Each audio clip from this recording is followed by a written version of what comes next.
Assalamualaikum friends, welcome back to my channel. My name is Aisha Slim and you are watching Market Minds. आजकल trading की situation बड़ी dangerous भी है और interesting भी। Market इतनी फास्ट मूव कर रही है कि अगर स्ट्रेटजी ना हो तो अकाउंट सेकंड्स में ज़ीरो हो सकता है।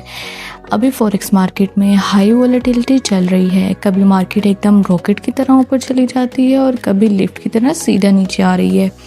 इसकी मेन वजह है economic news, interest rate and global politics. Remember one thing, trading is not gambling, trading is a skill. अगर आप प्रॉपर एनालिसिस, स्टॉप लॉस और रिस्क मैनेजमेंट यूज़ करते हैं तो मार्केट आपको रिवॉर्ड भी देती है।